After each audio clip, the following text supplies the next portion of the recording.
இந்த வீடியோவை உங்களுக்கு வழங்குவோர் மாலை முரசு செய்திகள் தொலைக்காட்சியின் படிப்போம் ஜெயிப்போம் உயர்கல்வியை தேர்ந்தெடுப்பதில் உள்ள சந்தேகங்களை தீர்க்கும் நிகழ்ச்சி தினமும் மாலை 5 மணிக்கு. வணக்கம். மாலை முரசு செய்திகளை விரிவாக பார்ப்பதற்கு முன்பாக முதல் தலைப்புச் செய்திகளை பார்க்கலாம். துணைவேந்தர் நியமனம் தொடர்பான அரசின் சட்டத்திற்கு சென்னை உயர்நீதிமன்றம் இடைக்கால தடை. உயர்நீதிமன்ற உத்தரவுக்கு எதிராக உச்சநீதிமன்றத்தில் முறையீடு செய்யப்படும் என்று திமுக எம்பி வில்சன் பேட்டி.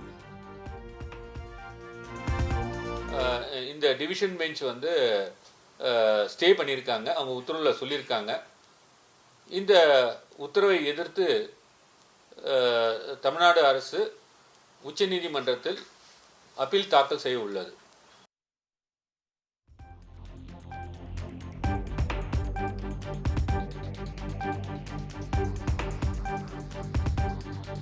துணைவேந்தர் விவகாரத்தில் மனுதாரர் எந்த ஆவணங்களும் நீதிமன்றத்தில் வழங்காத நிலையில் எதன் அடிப்படையில் நாங்கள் வாதிட முடியும்? திமுக எம்பியும் மூத்த வழக்கறிஞருமான வில்சன் கேள்வி. அது மட்டுமில்லாமல் ஜெகதீஷ் சந்திரா என்ற ஒரு வழக்கில் 3 நீதிபதிகள் அடங்கிய அமர்வு இது போன்ற சட்டங்கள் யூனிவர்சிட்டிஸ் ஆக்ட் ஏற்றினால் அது எந்த விதத்திலையும் யூஜிசி ரெகுலேஷன் எஃபெக்ட் ஆகும்னு சொல்ல முடியாது. அது அவங்க பவர்ஸே என்டையர்லி டிஃப்ரெண்ட்னு சொல்லி உச்சநீதிமன்றமே 2 வழக்குகள் தீர்ப்பு சொல்லியுள்ளது.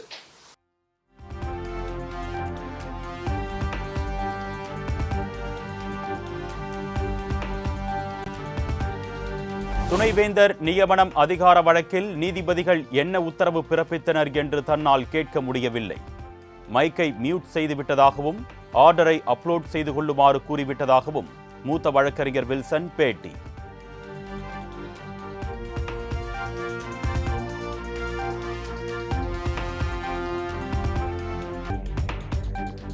துணைவேந்தர் நியமன அதிகாரம் தொடர்பான வழக்கை அவசரகதியில் விசாரிப்பது அநீதியானது என்று தமிழக அரசு உயர்நீதிமன்றத்தில் வாதம். அவசரகதியில் விசாரிப்பது உச்சநீதிமன்றத்தையே அவமானப்படுத்துவது போல் இருப்பதாகவும் வாதம்.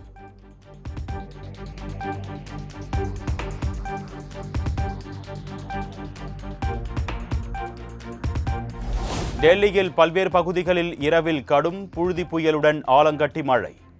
சாலைகளில் பெருக்கெடுத்த மழை நீரால் வாகன ஓட்டிகள் கடும் அவதி.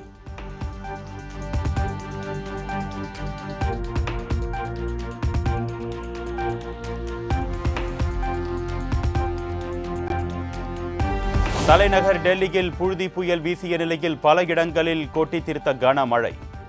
சூறைக்காற்று வீசியதால் மரங்கள் முறிந்து விழுந்து கார் உள்ளிட்ட வாகனங்கள் சேதம், போக்குவரத்தும் முடங்கியது.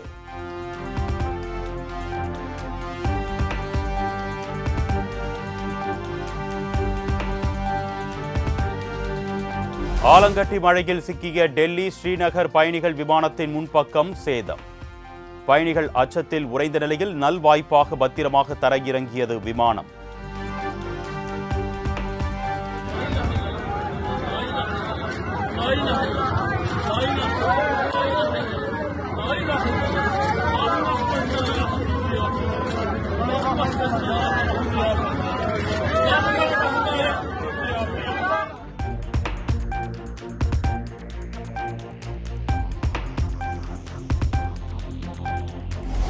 பிரதமர் மோடி இன்று ராஜஸ்தானில் சுற்றுப்பயணம் மேற்கொள்கிறார். மறுசீரமைக்கப்பட்ட 103 அம்ரிட் ரயில்வே நிலையங்களை திறந்து வைக்கிறார்.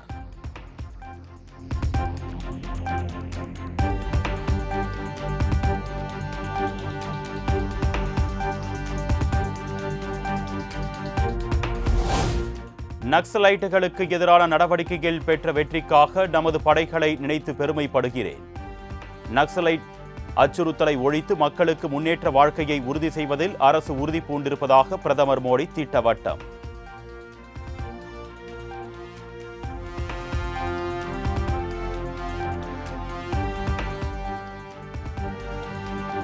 இந்தியாவில் உள்ள ஒவ்வொரு மாநிலமும் தங்களுக்கென்று தனி மொழி கலாச்சாரத்தை கொண்டுள்ளன.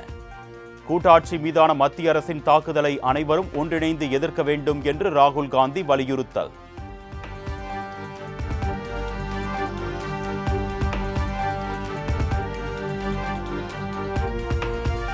தேர்ந்தெடுக்கப்பட்ட மாநில அரசுகளுக்கு இடையூறு செய்ய ஆளுநர்களை பயன்படுத்துகிறது மத்திய அரசு. மாநில அரசுகளின் குரல் வலையை நெரிக்க ஆளுநர்களை துஷ்பிரயோகம் செய்வதாகவும் ராகுல் காந்தி குற்றச்சாட்டு.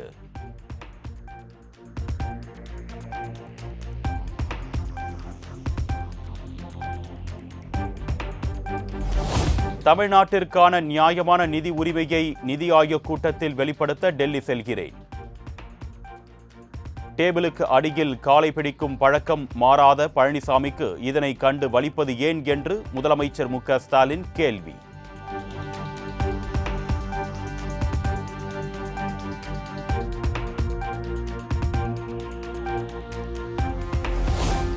அறிவாலய மேல் மாடியில் சிபிஐ ரெய்டு வந்தபோது கீழ் மாடியில் 63 தொகுதிகளை தாரை வார்த்தபோது டேபிளுக்கு கீழ் தவழ்ந்து சென்றீர்களா, ஊர்ந்து சென்றீர்களா?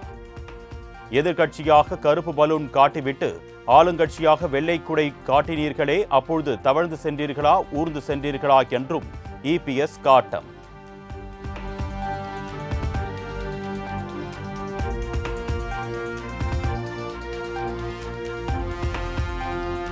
அடிப்படை அறிவு கூட இல்லாதவர் தமிழ்நாட்டின் எதிர்க்கட்சி தலைவர் என்பது சாபக்கேடு. கனிம வளத்துறை அமைச்சர் ரகுபதி காட்டமான அறிக்கை.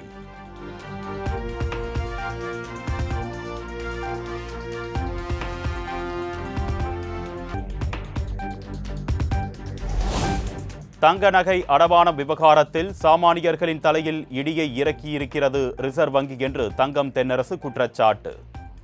தங்க நகை கடனுக்கு ஆர்பிஐ விதித்துள்ள கட்டுப்பாடுகளை உடனடியாக திரும்ப பெற வேண்டும் என்றும் வலியுறுத்தல்.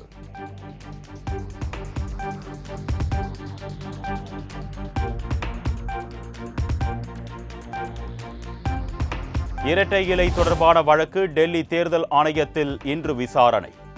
நத்தம் விஸ்வநாதன், திண்டுக்கல் சீனிவாசன் உள்ளிட்ட அதிமுக மூத்த தலைவர்கள் டெல்லி பயணம்.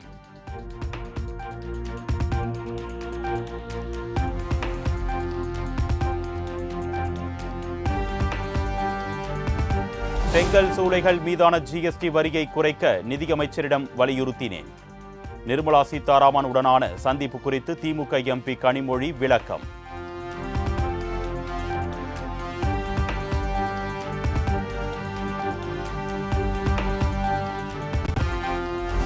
திருவண்ணாமலை மாவட்டம் செங்கத்தில் பிரபல கராத்தே அகாடமி பயிற்சியாளர் எழில் இசை போக்சோ வழக்கில் கைது. கராத்தே பயிற்சிக்கு வந்த வீராங்கனையை வசியப்படுத்தி கர்ப்பமாக்கிய புகாரில் நடவடிக்கை.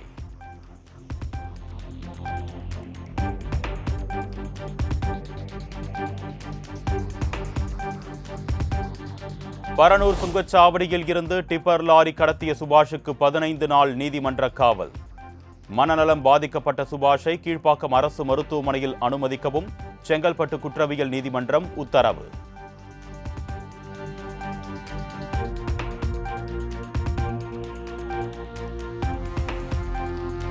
திருச்சி சிறுகனூர் போதை மறுவாழ்வு மையத்தில் இளைஞர் தூக்கில் பிணமாக மீட்கப்பட்ட விவகாரம். இளைஞரின் மரணத்திற்கு நியாயம் வேண்டி கிராம மக்கள் சாலை மறியல்.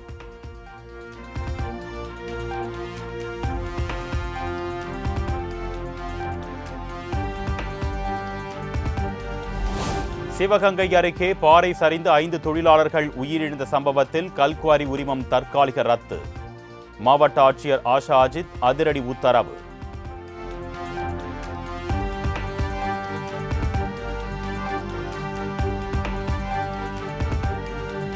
உள்ளாட்சி அமைப்புகளில் இடைத்தேர்தல் நடத்த இடைக்கால தடை விதிப்பு. உயர்நீதிமன்ற மதுரை கிளை அதிரடி உத்தரவு.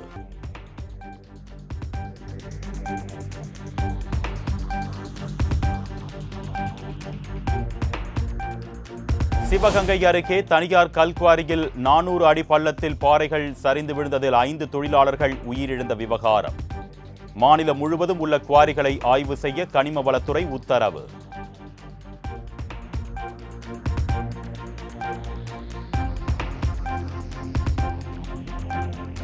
ஆக்கிரமிப்பு வீடுகள் இடிக்கப்படும். சென்னை அனகாபுத்தூர் மக்களுக்கு மாற்று வீடுகள் வழங்கப்படும். பயனாளிகளின் குடும்பத்திற்கு இடமாற்றுப்படியான ஒரு முறை 5000 ரூபாய் வழங்கப்படும் என்றும் தமிழக அரசு அறிவிப்பு.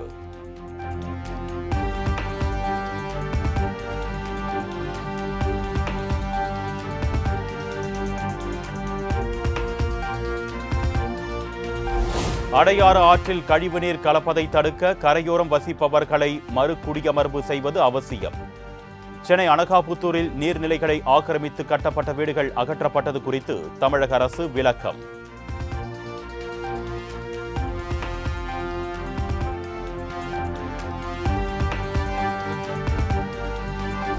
இரண்டாயிரத்து 26 சட்டமன்ற தேர்தலில் அதிமுக எதிர்க்கட்சியாக கூட இருக்காது என்று அமைச்சர் ஐ. பெரியசாமி பேச்சு. 100க்கு 100 வெற்றி என்பதை குறிக்கோளாக வைத்து பணியாற்ற வேண்டும் என்றும் திமுக நிர்வாகிகளுக்கு அறிவுரை.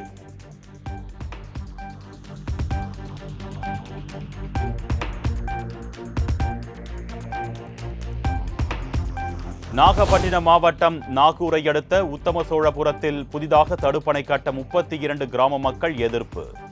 போராட்ட குழுவுடன் வருவாய் கோட்டாட்சியர் நடத்திய பேச்சுவார்த்தையில் உடன்பாடு, பணிகளை தற்காலிகமாக நிறுத்த முடிவு.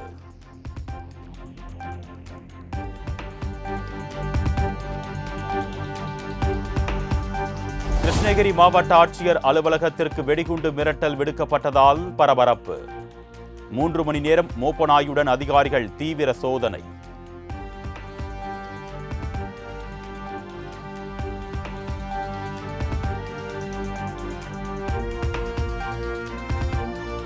திருத்தணி சுப்பிரமணிய சுவாமி கோவிலில் மலை மீது மலர் மாலை கடை, நெய் தீபம் கடை விற்பனை நிலையத்திற்கு 25 லட்சம் ரூபாய் ஏலம். திருக்கோவில் நிர்வாகத்தை கண்டித்து வியாபாரிகள் முற்றுகை போராட்டம். 2,62,000 ரூபாய் சென்ற வருடம் சென்ற உருவங்கள் 25 லட்சம் சொல்றீங்க. ஒரு சின்ன கடைக்கு 25 லட்சம் எந்த அடிப்படையில் 100% ஏற்றி வைக்கிறீங்க? இது ஏற்று யாருடைய இது வந்து சின்ன ஒரு 10 ரூம் உள்ள ஒரு இது எந்த ஒரு தீர்மானமும் கிடையாது. அறங்காவலர் குழு தீர்மான முறையை நிறைவேற்றியோ இல்லை கருத்து கேட்ப வச்சோ இது செஞ்சிருக்கலாம். தான் தோன்றித்தனமாக நீ எடுக்கலைன்னா போன்னு சொல்றது ஏற்க முடியாது. இது வன்மையாக கண்டிக்கின்றோம்.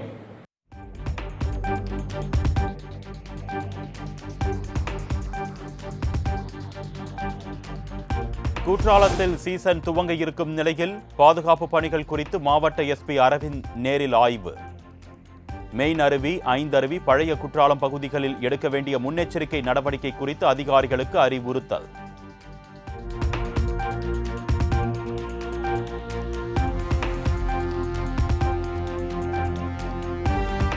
நாமக்கல் மண்டலத்தில் முட்டையின் கொள்முதல் விலை 10 காசுகள் சரிவு.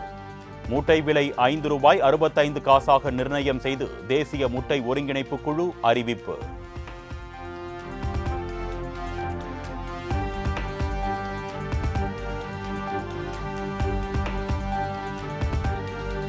நாட்டின் முதல் மாநிலமாக 100% எழுத்தறிவு பெற்று மிசோரம் மாநிலம் சாதனை.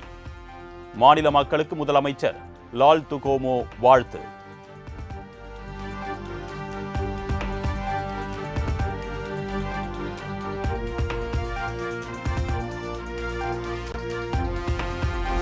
பாலஸ்தீனத்தின் காசாவில் அடுத்த வேளை சாப்பிடுவதற்காக கூட உணவு இல்லாத அவலம். கழுவுவதற்காக வைத்திருந்த பாத்திரங்களில் ஒட்டியிருக்கும் உணவை சுரண்டி சாப்பிடும் குழந்தைகள்.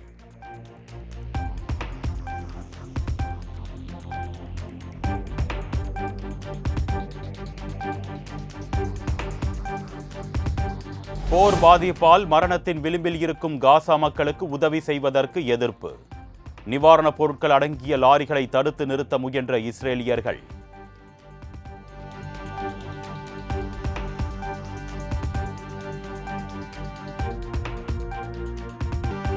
டெல்லி அணியை 59 ரன்கள் வித்தியாசத்தில் வீழ்த்தி வெற்றி பெற்றது மும்பை அணி. வெற்றியின் மூலம் பிளே ஆஃப் சுற்றுக்கு முன்னேறியது மும்பை இந்தியன்ஸ்.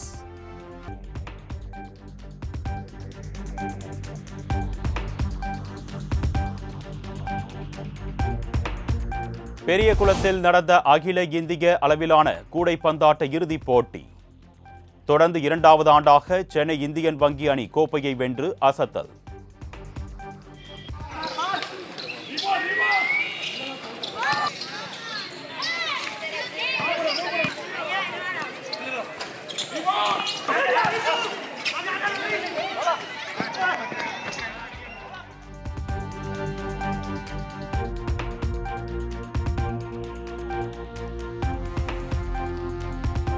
கேன்ஸ் திரைப்பட விழாவில் கவனம் ஈர்த்த ஜான்வி கபூர்.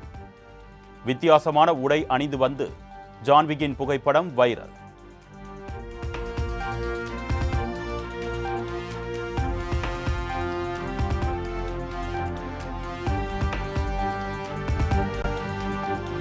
ரெட்ரோ படத்தில் இடம்பெற்ற கனிமா பாடலின் வீடியோவை வெளியிட்டது படக்குழு. சந்தோஷ் நாராயணன் இசையில் பூஜா ஹெக்டேவின் நடனம் ட்ரெண்டிங்.